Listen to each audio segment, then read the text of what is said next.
Əgər məndən soruşsanız ki, ən sevdiyim dərs videom hansıdır? Gözü yumulu geoxronoloji cədvəl videosunu nümunə çəkərdim. 30 dəqiqə ərzində geoxronoloji cədvəli necə asan yadda saxlamaq lazımdır, orada sizə söyləmişəm. YouTube'dan izləyə bilərsiniz.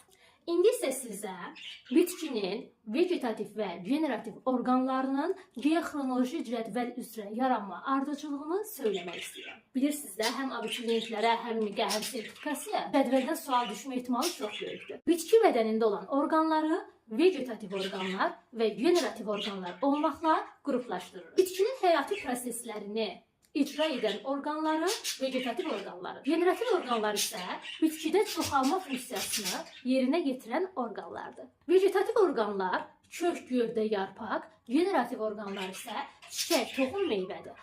Belə söylüyoruz, amma ardıcıllıq belə deyil. Yəni ilk dəfə yaranan orqan kök deyil, ilk dəfə yaranan orqan çiçək deyil. Vegetativ orqanlardan ilk dəfə yaranan gövdə, sonra yarpaq, sonra kökdür. Gövdə ilk dəfə olaraq mamırlarda yaranıb deyirik. Ən azından 2026-ın qəbuluna düşsə belə götürmək lazımdır. Gövdə mamırlarda, yarpaq mamırlarda, kök isə ilk dəfə plaonlarda yaranmışdır. Qıcılar götürməyək, çünki plaonlar qıcılardan daha əvvəl yaranan bitki qrupu idi. Mamırların adını ilk dəfə ordovikdə çəkdiyimiz üçün gövdə və yarpaqda ordovikdə yaranıb deyəcəyik. Plaonların adını ilk dəfə silurda çəkdiyimiz üçün kök silurda yaranıb deyəcəyik. Bilirsiniz ki, kökün 3 növü var.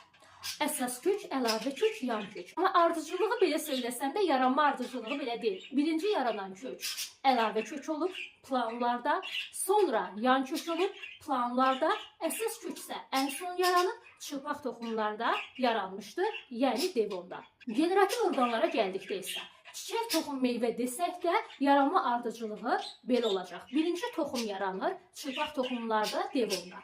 Daha sonra çiçək yaranır təbaşirdə, örtülü toxumlarda və meyvə yaranır təbaşirdə, örtülü toxumlarda. Yaxşı, indi sizə bir sual. Deyin görək, tallum adlandırdığımız bədən hansı bitkilər üçün xarakterik idi və ilk dəfə olaraq hansı erada yaranmışdır?